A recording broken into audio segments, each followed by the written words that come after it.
Okay बेटा, in part number 9 बेटा we start our learning with rule of agriculture in Indian economy. कि agriculture is the main occupation in India. The pressure which India had at the time of the independence is now reduced somewhat. However, it still has an important contribution in Indian economy. ठीक है बेटा, independence के time period पे जो एक तरीके से हमारे ऊपर एक बोझ था बेटा, कि एक तो प्रोडक्शन बहुत कम हो रही थी, पॉपुलेशन बहुत ज़्यादा थी. अब धीरे धीरे बेटा हम इन सारी चीज़ों से बाहर निकल चुके हैं, और आज एग्रीकल्चर हमारे इंडियन इकोनॉमी को स्ट्रॉन्ग बनाने में बेटा उसका एक अपना इम्पॉर्टेंट कंट्रीब्यूशन है, उसका एक अपना रोल है.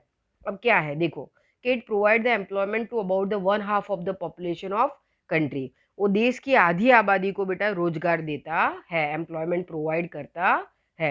Agriculture holds about the 70% of the total gross domestic production. हमारी जीडीपी का 17% जो पार्ट है बेटा वो एग्रीकल्चर प्रोडक्शन से, ग्रोस डोमेस्टिक प्रोडक्ट से आता है. Paddy, wheat, oilseed, cotton, jute, sugarcane, tobacco, potato, etc. are the major agriculture product of India. Much foreign exchange is carried out from their export. ये इतना जो लंबा चौड़ा लिस्ट है बेटा, ये सारा जो क्रॉप प्रोडक्शन है, इससे हम मेजरली आज वर्ल्ड में हम इनके बड़े एक्सपोर्टर हैं बेटा, जिसकी वजह से हम काफ़ी अच्छा हमारा फॉरेन एक्सचेंज जो बेटा अर्न कर पाते हैं. जब हम दुनिया को ये सारा सामान बेचते हैं बेटा, तो हमको इसके बदले में जो अर्निंग होती है बेटा वो हमारा फॉरेन एक्सचेंज कहलाता है. India rank second in the world in agri grain production.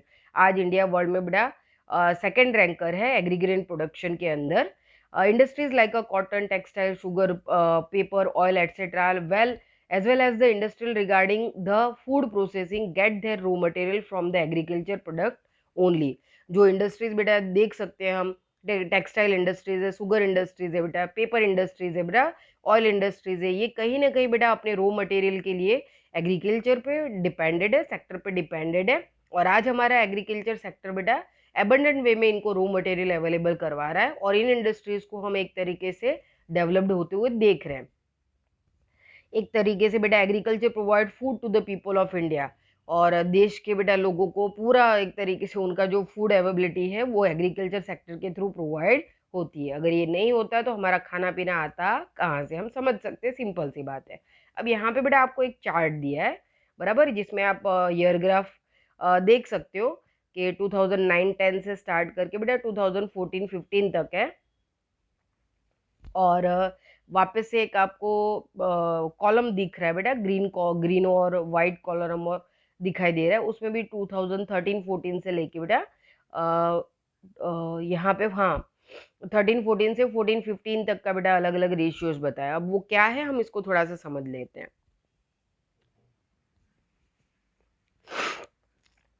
अब यहाँ पे देख सकते हैं बेटा कि ग्रेन प्रोडक्शन का चार्ट है ये, कि the Indian contribution is not consistent in the world agriculture market because of the irregular and uncertain rain and इनएडिक्वेट facilities for irrigation. जो इंडियन एग्रीकल्चर प्रोडक्शन है बेटा वो इरेग्युलर है. इरेग्युलर क्यों है बेटा? क्योंकि हमारे इंडिया के अंदर अभी भी मेजरली जो है फार्मिंग बहुत सारे जोन में रेन पे डिपेंडेड है. फिर हमारे यहाँ बेटा रेनफॉल अनइवन है, एक तरीके से देखा जाए तो बेटा अनिश्चित जो है बेटा जो बारिश है बेटा उसका कुछ प्रॉपर वो नहीं है कि नॉर्मल इतनी होगी. कभी फ्लड आ जाता है, कभी ड्रॉट की कंडीशन हो जाती है, कभी बहुत हैवी रेनफॉल होता है, कभी नॉर्मल से भी कम होता है. तो कोई कैलकुलेशन फिक्स नहीं है बेटा, तो हमेशा उस तरीके की किल्लत से जूझता रहता है. उसके साथ साथ अभी भी बहुत सारे एरियाज तक हम बेटर इरिगेशन फैसिलिटीज की अवेलेबिलिटी नहीं करवा पाए हैं बेटा. इस वजह से एक जो बोलते हैं ना कि एक रेशियो होना चाहिए कि भाई ईयरली इतना तो होता ही है, तो वो चीज़ हमारे यहाँ बेटा फिक्स नहीं है बराबर. और क्योंकि ये सारे जो नेचुरल फैक्टर्स हैं वो हमेशा इस चीज़ को डिस्टर्ब करते रहते हैं. तो कभी किसी साल में अबंडेंट वे में बहुत ज़्यादा हो जाता है, किसी साल में कम हो जाता है, किसी साल में नॉर्मल होता है. तो इस चार्ट से भी आपको दिखाई दे रहा है. अब इस चार्ट को बेटा समझने की कोशिश करते हैं कि food security is necessary for any country today. If the demand for the food grain is increasing and if the food grains have to be imported, then the political independence of that country may be at a risk.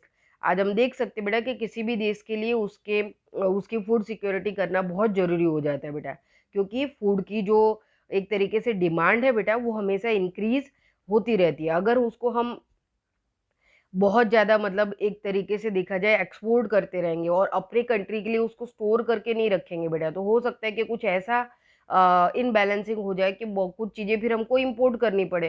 तो फिर वो देखा जाए तो हमारे country के लिए एक तरीके का पॉलिटिकल जो इंडिपेंडेंस है बेटा वो रिस्क में आ जाएगा।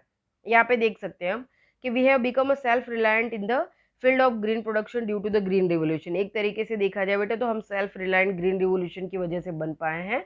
Then along with the increasing in the farm production there is an increasing in the population of the country।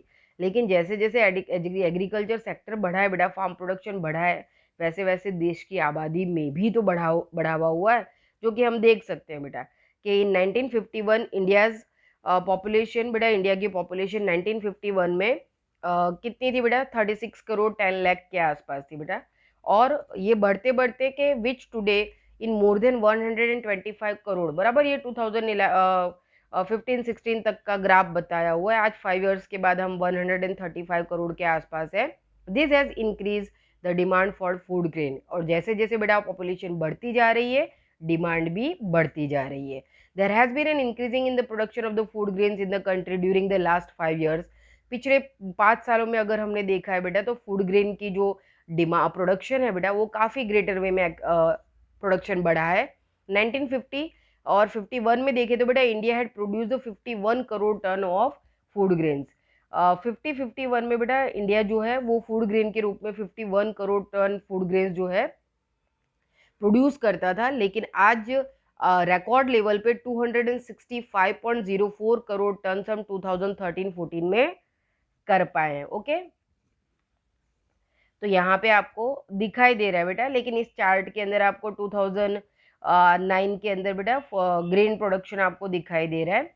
Okay, कितना टन है, 218.11। फिर सेकंड नंबर देखो बेटा 10 to 11 में 244.49, 11-12 में 259.29 करोड़ टन, 12-13 ईयर्स में बेटा 257.13 करोड़ टन। और 2014-15 में आप देख सकते हो बेटा कि आपकी टेक्स्ट बुक में जो ग्राफ लिखा है कि 265.04 करोड़ टन जो है बेटा फूड ग्रेन हमारे इंडिया के अंदर जो है उसका रिकॉर्ड लेवल पे प्रोडक्शन हुआ था। तो आप इस चार्ट से उस चीज को समझ सकते हैं। ओके, यहाँ पे हमने लास्ट लाइन यहाँ पे 265 करोड़ टन तक हमने देखा ग्राफ के अंदर बेटा, हमने उस ग्राफ को अच्छे से चार्ट को समझ लिया है। ओके, अब आगे बढ़ते हैं कि with the food grain which we have today the minimum requirement of the country can be fulfilled, it is necessary to maintain the buffer stock and to increase it। एक तरीके से देखा जाए बेटा तो हम आज हमारे आबादी की रिक्वायरमेंट्स को फुलफिल कर पाते हैं। और जिस तरीके से बफर स्टॉक बेटा स्टोरेज हो रहा है, बराबर एबंडेंट प्रोडक्शन हो रहा है, तो उस बफर स्टॉक को एक तरीके से प्रोटेक्टिव वे में बेटा बचा के रखना ये भी बहुत जरूरी हो जाता है। इसके लिए भी बहुत सारी चीज़ों की अवेलेबिलिटी होनी चाहिए कि by the buffer stock of the grains the scarcity of the grain can be prevented during the drought or in the case of the inadequate production of the food grain। अगर देश में drought की condition होती है बेटा, कुछ सालों के लिए सूखा पड़ता है या कुछ इनएडिक्वेट ऐसी फूड ग्रेन्स की प्रोडक्शन हो जाती है, कई बार किसी वजह से फसल नुकसान हो जाती है, तो ऐसे समय में हमारे पास जब ये बफर स्टॉक जमा है तो हम उस टाइम पीरियड को आराम से तरीके से देखा जाए तो उससे बच के निकल सकते हैं और देश को और देश के लोगों को दिक्कत नहीं होगी। The wastage of the food grains can be prevented by implementing the techniques to preserve the grains in warehouses. हमारे पास बेटर वेयर हाउसेज होने चाहिए। The hunger of the thousands of families can be satisfied in this buffer stock is distribution among the free of charge. बराबर हमारे India के अंदर बेटा हमने आगे ही चैप्टर नंबर 17 जो मैं आपको लाइव क्लास में पढ़ा रही हूँ बेटा, और इस चैप्टर के बाद उसके वीडियोस डालने वाली हूँ, हमने बिलो द पॉवर्टी लाइन के नीचे वाले लोगों को देखा। तो बेटा देश के अंदर देश की कुछ आबादी का हिस्सा बेटा जिनको प्रॉपर बराबर 2 मील्स अ डे 2 वक्त का खाना भी नहीं मिलता है, उन लोगों तक बेटा बहुत ही सस्ता या फिर फ्री ऑफ चार्ज बेटा हमारे पास जो एफपीएस होती है फेयर प्राइस शॉप्स, बराबर वहाँ पे बीपीएल पीपल को बेटा 5 केजी मंथ और ईयर मतलब 35 केजी जो है फूड ग्रेन बिल्कुल फ्रीली अवेलेबल करवाया जाता है। वीट जो है वो उनको 2 रुपीज़ में और राइस जो है वो उनको 3 रुपीज़ में उनको पर केजी दिया जाता है। उसके साथ सॉल्ट है, शुगर है, ऑयल है, ये सारी चीज़ें भी उनको फ्री ऑफ कॉस्ट वहाँ से अवेलेबल करवाई जाती है। 5 केजी जो है ग्रेन्स जो है उनको हर मंथ फ्री दिया जाता है। आप अंदाज़ा लगा सकते हो कि गवर्नमेंट जो है उनका कितना ख्याल रखती है, बराबर, ताकि कोई भी देश में बेटा भूखा ना सोए। नहीं तो एक कृषि प्रधान देश के लिए बेटा ये बहुत शेमफुल कंडीशन हो जाएगी कि अगर उसकी आबादी का कुछ हिस्सा भूखा रह जाता है तो। तो ऐसी बेटर फैसिलिटीज नो डाउट हमारी गवर्नमेंट ने अच्छे खासे अरेंजमेंट किए हैं.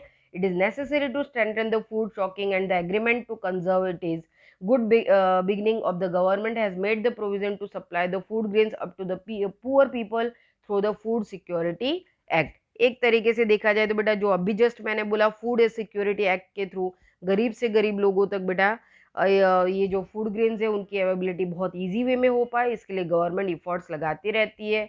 बराबर.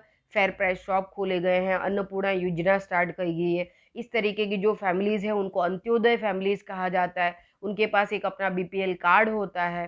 बराबर. इवन यहाँ तक कि ये एजुकेशन सिस्टम में जो ये मिड डे मील प्लान है बेटा वो भी कहीं ना कहीं देखा जाए तो फूड सिक्योरिटी एक्ट का ही एक हम पार्ट मान के चल सकते हैं कि गरीब लोगों के बच्चे कम से कम खाने पीने और अनाज की लालच में बेटा स्कूलों तक आए ताकि वो पढ़ पाए. बराबर. उनको न्यूट्रिटिव फूड अवेलेबल हो पाए. तो ये सारे इफोर्ट जो है बेटा गवर्नमेंट के थ्रू लगाए जा रहे हैं. तो हम देख सकते हैं और इसके रिजल्ट्स हमको पिछले कुछ सालों में बहुत बेहतरीन रिजल्ट्स मिले भी हैं. ओके. अब इसके बाद बेटा चैप्टर का लास्ट टॉपिक आ जाता है impact of the globalisation of on Indian agriculture. बराबर. इंडियन एग्रीकल्चर के ऊपर बेटा ग्लोबलाइजेशन की वर्ल्ड वाइड क्या इफेक्ट हुई है उसको हम इस पार्ट में देखेंगे. ओके.